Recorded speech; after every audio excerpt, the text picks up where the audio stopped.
Hi friends, welcome to another question.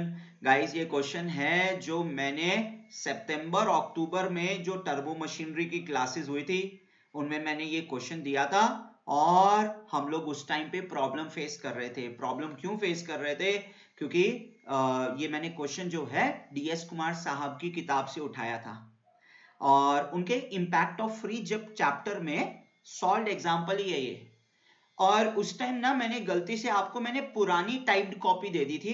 मैंने new typed copy नहीं दी थी। न्यू टाइप्ड कॉपी का मतलब है कि मैं क्वेश्चन पढ़ता हूँ, उसको एनालाइज करता हूँ, उसके अंदर की मिस्टेक फाइंड आउट करता हूँ, फिर उसको न्यू वे में फ्रेम करता हूँ, है ना।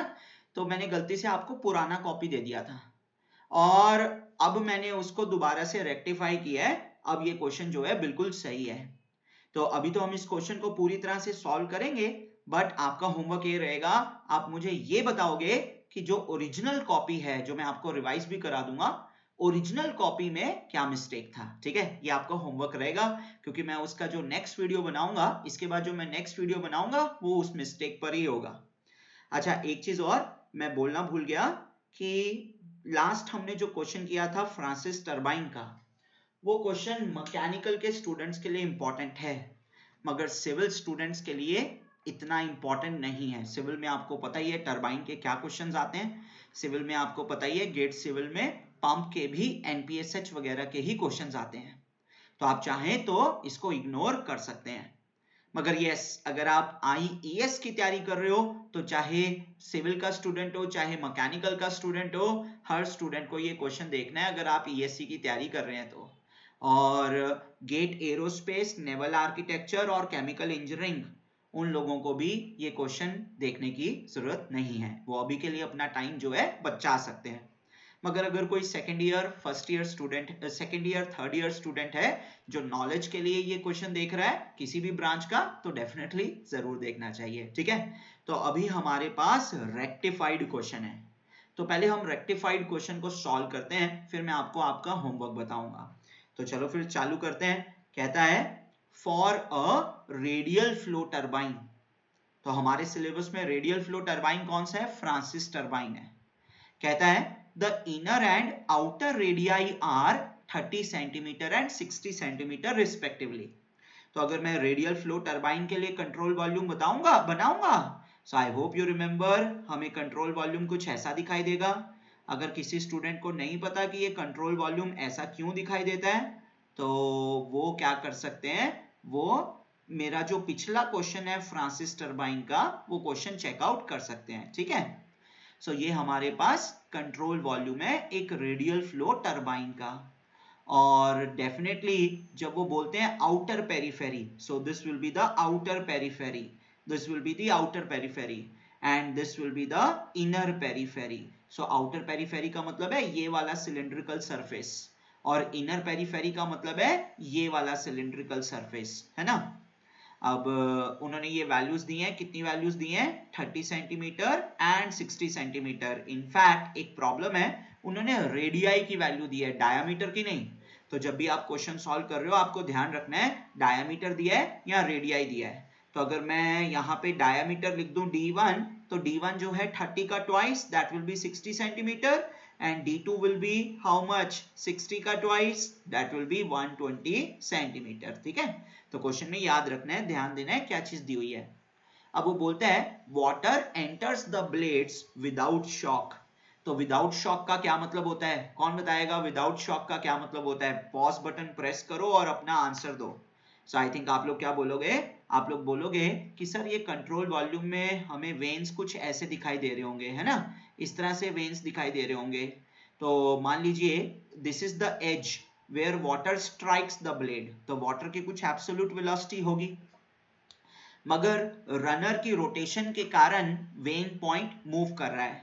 तो ये वाले जो वेन पॉइंट्स हैं, इन वेन पॉइंट्स की वेलोसिटी आएगी u, है ना। हम लोग क्या सिंबल यूज करते हैं? स्मॉल u सिंबल यूज करते हैं। तो पानी की कुछ वेलोसिटी है, वेन की कुछ वेलोसिटी है, so there will be some relative velocity of water with respect to vane. तो नो शॉक कंडीशन का मतलब होता है relative velocity of water is along the tangent to the vane, है ना। ये कंडीशन हम सबको पता ही है। अच्छा, एक बार स्टेटमेंट को दोबारा से पढ़ लें, और जिनको ये स्टेटमेंट नहीं पता प्लीज आप मेरा पिछला क्वेश्चन देखिए, और अगर आपको ये स्टेटमेंट मतलब इसका बेस ही नहीं पता है तो आप लोग मुझे बता सकते हैं, मैं थोड़ा सा थ्योरी वीडियो आप लोगों के लिए बना दूंगा। अब यहाँ पे चेकआउट करते हैं क्या कहते हैं, water enters the blades without shock eight outer periphery. तो आउटर पेरिफेरी पे एंटर कर रहा है और फिर इनर पेरिफेरी से बाहर जाएगा।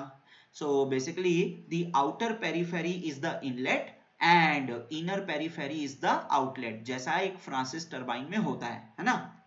फिर वो बोलता है the water enters the blades at outer periphery with an absolute velocity of 50 meter per second and the supply jet makes an angle of 25 degree with the tangent to wheel at inlet tip।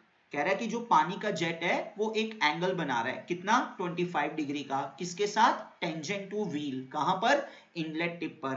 तो हम एक काम करेंगे, हम इस runner को top view में देखेंगे तो मेरे ख्याल से रनर का टॉप व्यू कुछ ऐसा दिखाई देगा। ये आपकी बन जाएगी इनर पेरिफेरी। इनर पेरिफेरी जो होता है वो आउटलेट होता है, और फिर आपके पास आएगा आउटर पेरिफेरी जो कि इनलेट होता है ना, इस तरीके से। सो ये आपके पास आ गया outer periphery which is the inlet. Just hold on guys, just hold on, मैं इस फिगर को थोड़ा सा सेंटर में ले आता हूं, जस्ट होल्ड ऑन, है ना, यहाँ ठीक है थोड़ा, अब ठीक, ओ फिर से वापस उसी पोजीशन पे चला गया। जस्ट होल्ड ऑन, कभी कभी मैं इन टूल्स के साथ थोड़ा सा गड़बड़ खा जाता हूं, है ना, ये ठीक है। Okay, so what we have a vane, हमारे पास कोई वेन है, यहां पर एक वेन है, मे बी ऐसे एक वेन है, ठीक है, अभी वेन नहीं दिखाते मगर वेन के पॉइंट्स दिखा देते हैं, वेन का इनलेट पॉइंट एंड वेन का आउटलेट पॉइंट, ठीक है, ऐसे दिखा देते हैं। सो वन का मतलब क्या है, वन का मतलब ये वाली एज है where the water strikes the blades, and two का मतलब क्या है, ये वाली edge where the water leaves the blades, है ना। तो क्या होगा, पानी यहाँ पे ग्लाइड कर, यहाँ पे स्ट्राइक करके वेन के ऊपर ग्लाइड करेगा और फिर यहाँ से बाहर चला जाएगा इस तरीके से।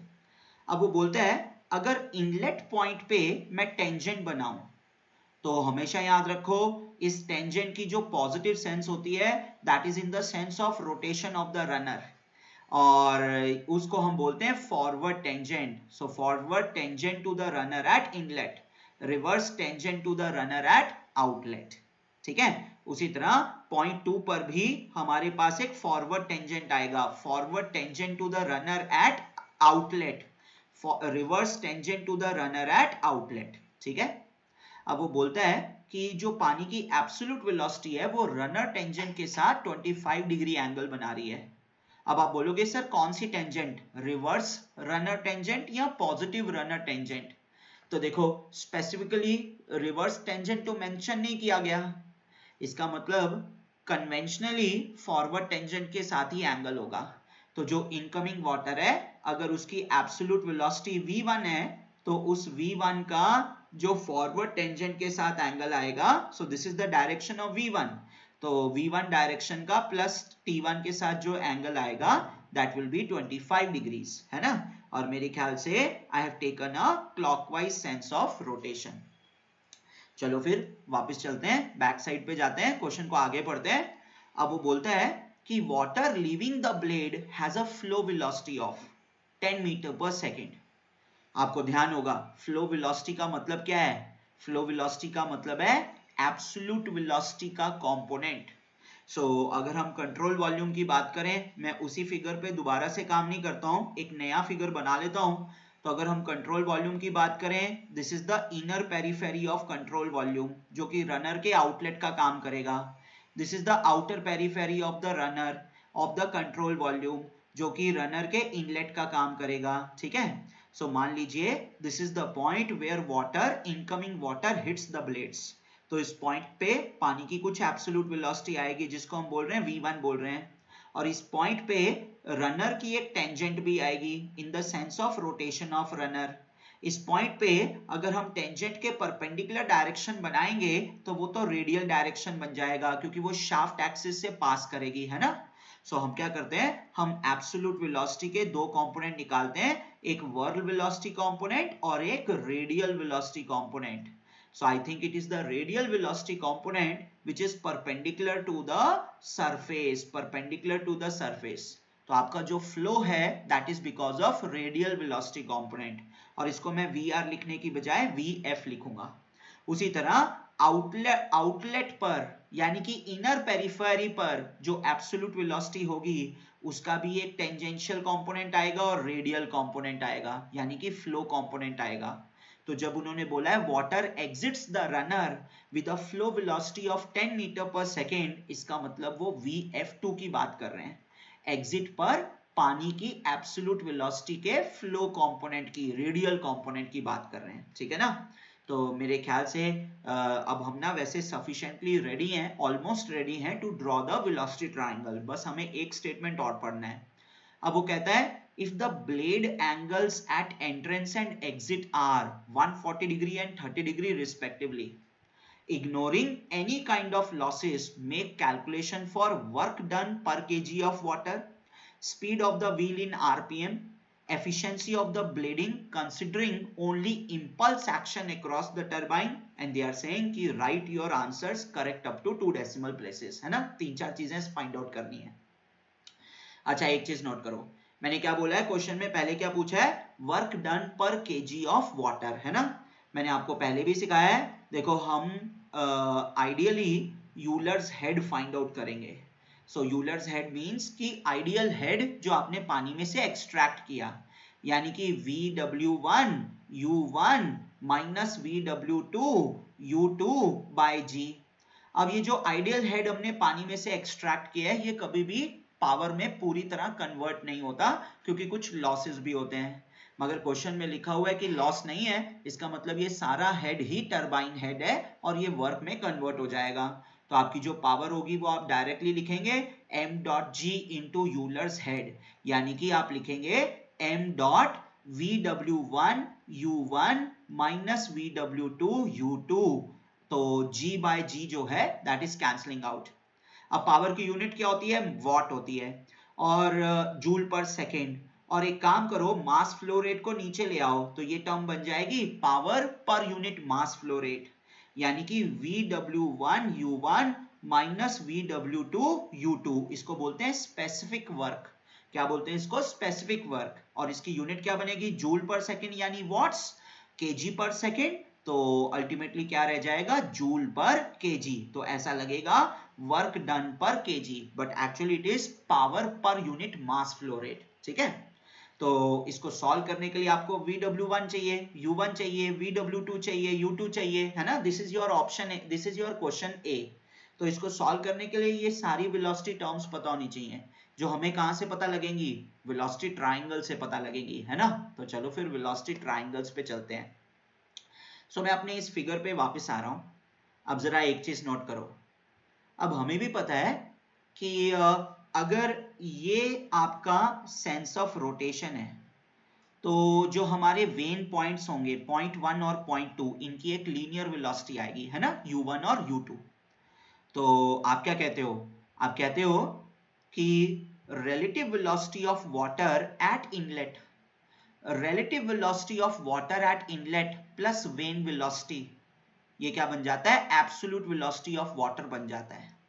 तो अगर ये U1 है, वेन पॉइंट की वेलोसिटी U1 है, तो U1 plus VR1 that is your V1। और नो शॉक कंडीशन का मतलब है कि VR1 ब्लेड टेंजेंट के अलोंग होना चाहिए। अब देखो ये VR1 का डायरेक्शन आएगा ना, this will be the direction of VR1, और हम क्या कहते हैं, VR1 का डायरेक्शन और नेगेटिव रनर टेंजेंट, इसको आप बोलते हैं ब्लेड एंगल बोलते हैं। तो आपको इनलेट पे ब्लेड एंगल कितना दिया हुआ है, 140 डिग्रीज दिया हुआ है। इनलेट पे आपको ब्लेड एंगल दिया है 140 डिग्रीज, ठीक है ना। तो ये हमने वो 140 डिग्री फाइंड आउट कर लिया कहां पर है। अब जरा ये वाला जो इनलेट पे वेलोसिटी ट्रायंगल बनाया है, इसको थोड़ा सा दोबारा बना लेते हैं। तो ये फिगर ड्रॉ करके रखो, पॉज कर लो, चाहे फिगर को ड्रॉ कर लो, क्योंकि मैं नेक्स्ट स्लाइड पे जा रहा हूं, मुझे फिगर एक्चुअली याद हो गया है। तो मैं क्या करूंगा, मैं इनलेट वेलोसिटी ट्रायंगल का फिगर फिर से बना लूंगा। तो हमारे पास रनर टेंजेंट थी जिसमें था पॉजिटिव T1 कैप और minus T1 cap. Positive T1 cap minus T1 cap. Positive T1 cap हमेशा सेंस ऑफ रोटेशन के अलोंग होती है, इसलिए जो वेन का पॉइंट होता है उस पॉइंट की जो वेलोसिटी आती है that is always along the runner tangent. अब रनर टेंजेंट के परपेंडिकुलर डायरेक्शन बनाएंगे तो वो तो रेडियल डायरेक्शन बन जाएगी, शाफ्ट एक्सिस से पास करेगी। और हमें ये भी पता है कि vane velocity plus relative velocity of water, vane velocity plus relative velocity of water, तो relative velocity of water with respect to vane, ये क्या बन जाएगा, ये बन जाएगा आपके पास एब्सोल्यूट वेलोसिटी ऑफ वाटर बन जाएगा। This will become your absolute velocity of water, correct no. अब उन्होंने ये भी बोला हुआ है कि एब्सोल्यूट वेलोसिटी ऑफ वाटर जो है वो रनर टेंजेंट के साथ 25 डिग्री एंगल बना रहा है, तो ये वाला एंगल ऑल्टरनेट इंटीरियर एंगल्स, ये एंगल भी 25 डिग्री आ जाएगा। और उन्होंने हमें बोला है कि ब्लेड इनलेट एंगल, तो भैया ब्लेड इनलेट एंगल कैसे फाइंड आउट करते हैं, नो शॉक कंडीशन है तो VR1 जो है रनर वेन टेंजेंट के अलोंग आएगी, और VR1 की जो डायरेक्शन होती है वही positive sense of blade tangent होती है। Positive sense of blade tangent और नेगेटिव रनर टेंजेंट, इनके बीच का जो एंगल होता है वो 140 डिग्री होता है। तो अगर ये एंगल 140 डिग्री है तो ऑब्वियसली ऑल्टरनेट इंटीरियर की मदद से ये एंगल भी 140 डिग्री ही आएगा, ठीक है ना। या फिर आप ये कह सकते हो ये एंगल 40 डिग्रीज आएगा।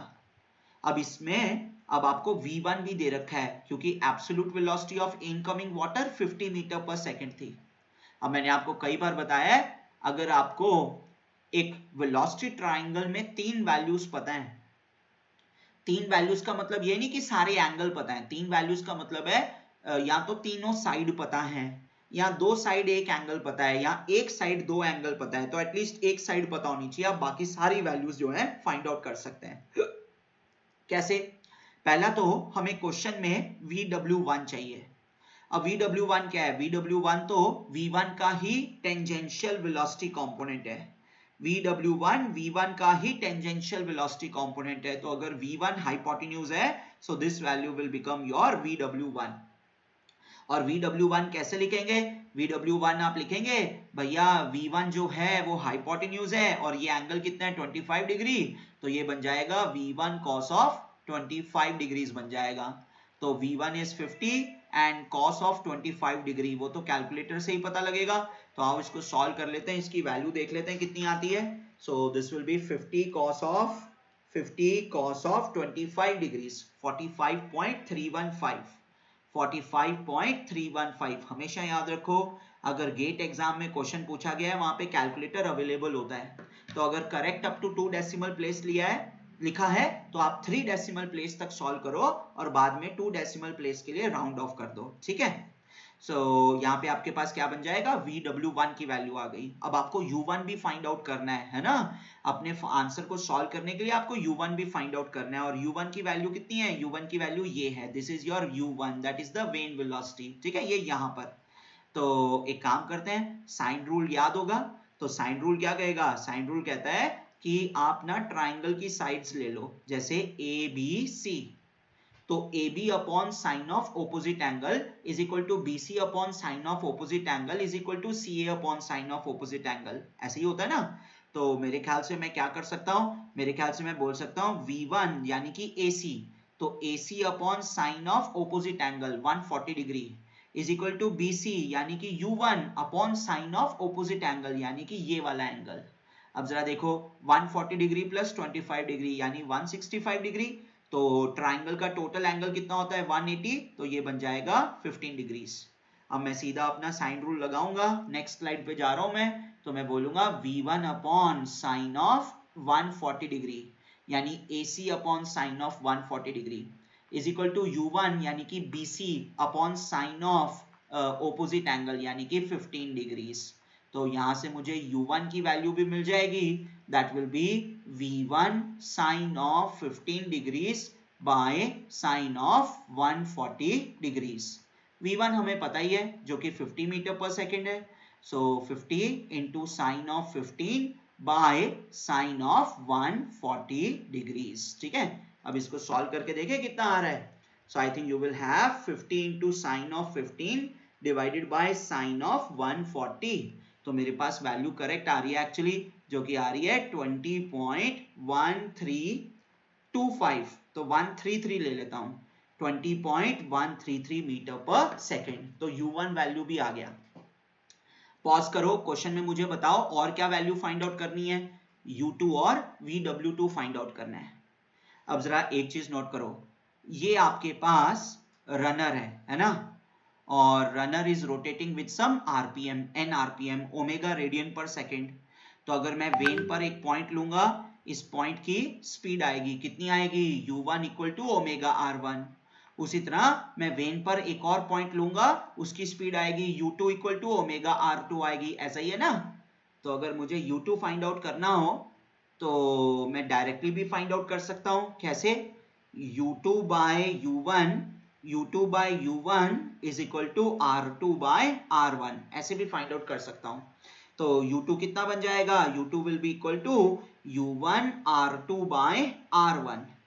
अब हमारे पास R2 कितना है, तो R2 is the radius of outlet, यानी कि रेडियस ऑफ इनर पेरिफेरी। तो इनर पेरिफेरी का डायमीटर था 60 सेंटीमीटर, या रेडियाई था 30 सेंटीमीटर, और आउटर पेरिफेरी का डायमीटर था 120 सेंटीमीटर, यानी रेडियाई 60 सेंटीमीटर, है ना। तो U1 बाय 2 आ गया। तो U1 बाय 2 कितना बन, U2 बाय U1 बाय 2 आ गया। सो 20.133 बाय 2, सो 20.133 बाय 2, तो मेरे ख्याल से बन जाएगा 10.0665, ये आपके पास आंसर आ जाएगा। This is your U2, this is your U2, ठीक है। अब एक चीज और रह गई है, दैट इज VW2। अब VW2 कैसे फाइंड आउट करेंगे, यही पार्ट थोड़ा सा ट्रिकी है जो क्वेश्चन को स्पेशल बनाता है। एक्चुअल में ये पार्ट थोड़ा सा मजेदार है, which is making the question a little special as compared to other questions। तो आओ चेक करते हैं क्या बात है। ये आपके पास इनर पेरिफेरी है, यानी कि रनर का आउटलेट है, ठीक है, और ये आपके पास आउटर पेरिफेरी है, यानी कि रनर का इनलेट है। अब ये हमारे पास वेन पॉइंट था, say for example where the water is leaving the vane. तो मैं क्या करूंगा, मैं यहां पर एक टेंजेंट बनाऊंगा प्लस T2 कैप, यहां पर एक टेंजेंट बनाऊंगा प्लस T2 कैप, जो कि सेंस ऑफ रोटेशन के अलोंग है, और यहां पर मैं एक रेडियल डायरेक्शन भी शो करूंगा। So this will be the radial direction, और this will be your minus T2 cap. अब ये तो हमें पता ही है कि after gliding over the vane, जो पानी की रिलेटिव वेलोसिटी आएगी एग्जिट पर, वो तो वेन टेंजेंट के अलोंग ही होगी। कहने का मतलब, मान लो जैसे ये ऐसा है ना, इस तरीके से है, मान लो ये ऐसे वेन है, ठीक है, इस तरह से वेन है आपके पास, ये ऐसे कर्वेचर जा रहा है। तो after gliding over the vane, तो पानी की जो रिलेटिव वेलोसिटी होगी, so relative motion with respect to vane, वो तो वेन सरफेस के पैरेलल होगी ना। तो एग्जिट पे जो पानी की रिलेटिव वेलोसिटी आएगी, वो वेन टेंजेंट के अलोंग आने वाली है। तो वो बोल रहा है कि blade tangent at exit is 30 degree. तो positive relative velocity at exit और negative runner tangent at exit, उनका एंगल कितना आएगा, 30 डिग्री, है ना। Blade tangent at exit 30 degrees है, तो ये हमें मिल गया, एंगल मिल गया, 30 डिग्री मिल गया, सही है ना। अब हमें VR2 पता है, और हमें ये भी पता है कि ये वाला जो वेन पॉइंट है, इस वेन पॉइंट की एक वेलोसिटी आएगी U2।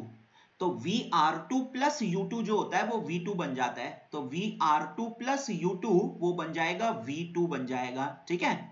और V2 के दो कंपोनेंट्स आएंगे, एक तो रेडियल डायरेक्शन के अलोंग जिसको हम बोलेंगे VF2, और एक टेंजेंशियल डायरेक्शन के अलोंग जिसको हम बोलेंगे VW2। हमें VF2 दिया हुआ है, हमें VW2 फाइंड आउट करना है, सही है ना। तो एक काम करते हैं, इस फिगर को थोड़ा सा नीट एंड क्लीन बनाते हैं, अदरवाइज दिखने में अच्छा नहीं लग रहा। तो मैं एक काम करता हूं, सबसे पहले तो मैं ये दिखाता हूं यहां पर runner relative velocity of water. So relative velocity of water at exit, जो कि ब्लेड टेंजेंट के अलोंग होगा, क्योंकि जब पानी वेन पर ग्लाइड कर रहा है, so with respect to vane the water will move parallel to surface of vane, है ना। तो इसलिए जो रिलेटिव वेलोसिटी एट एग्जिट आएगी वो वेन टेंजेंट के अलोंग आएगी। अब रिलेटिव वेलोसिटी एट एग्जिट में जब वेन वेलोसिटी ऐड करेंगे तो एब्सोल्यूट वेलोसिटी ऑफ वाटर बन जाएगा V2 बन जाएगा।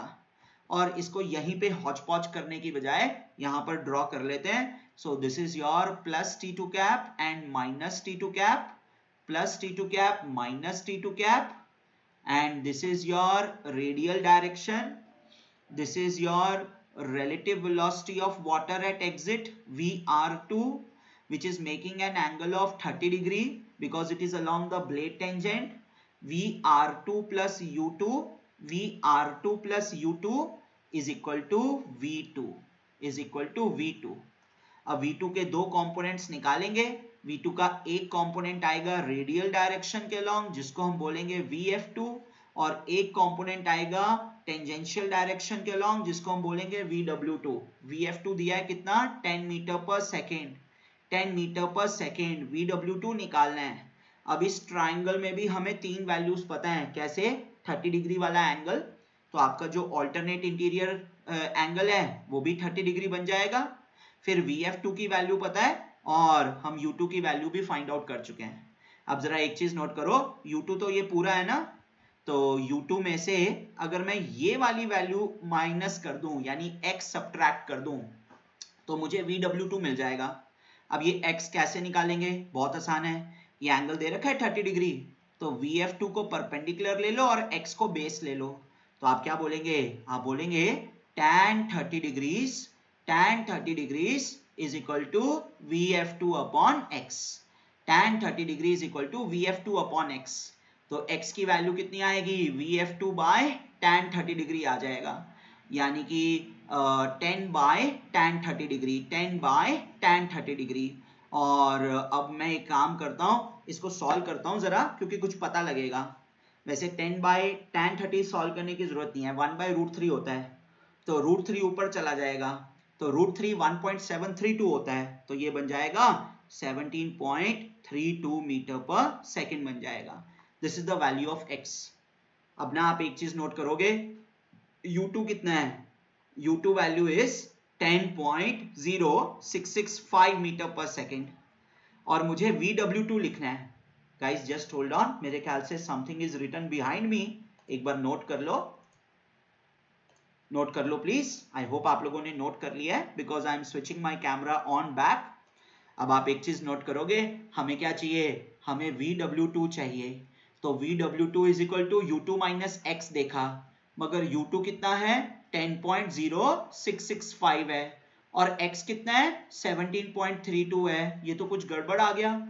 अब इसको सॉल्व करेंगे, टर्म नेगेटिव में आ रहा है. नेगेटिव में कितना आ रहा है? 10.0665 माइनस 17.32, तो नेगेटिव में ये वैल्यू आ रही है -7.2535. सर ये नेगेटिव में क्यों आ गया? क्या कुछ गलती कर दिया? नहीं, गलती नहीं किया. दरअसल आपने जो VW2 का डायरेक्शन लिया है वो डायरेक्शन रॉन्ग है. हमने देखो VW2 का डायरेक्शन कौन सी सेंस में लिया है? हमने VW2 का डायरेक्शन लिया है पॉजिटिव रनर टेंजेंट की सेंस में, मगर ये वैल्यू नेगेटिव आ रही है. इसका मतलब एक्चुअल डायरेक्शन जो है वो नेगेटिव रनर टेंजेंट की सेंस में है. इसका मतलब जो करेक्ट वेलोसिटी ट्रायंगल बनेगा, करेक्ट वेलोसिटी ट्रायंगल कुछ इस तरीके से बनेगा, plus T2 cap minus T2 cap, plus T2 cap minus T2 cap.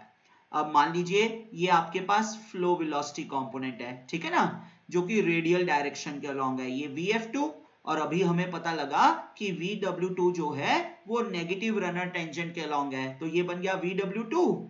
और हमें क्या पता लगा था? हमें पता लगा था कि x में से u को माइनस करना है. x मतलब वैसे तो u में से x को माइनस किया, मगर x u से बड़ा है, तो एक तरह से x में से u को माइनस किया, तो ये आपके पास u बन गया, ये आपके पास u बन गया. x में से u को माइनस किया तो VW2 आया, है ना, इस तरह से. और this will be your VW2, this is going to be your VW2, और VF2 plus VW2, sorry VR2, relative velocity of water, VR2 plus U2, V2 होता है, तो ये आपके पास V2 बन जाएगा. अब आपका जो वेलोसिटी ट्रायंगल है वो करेक्ट दिखाई दे रहा है, तो यहाँ पे VW2 ऑपोजिट आ रहा है, ठीक है. अब एक काम करते हैं, अब सबसे पहले हम यूलर्स हेड फाइंड आउट करते हैं.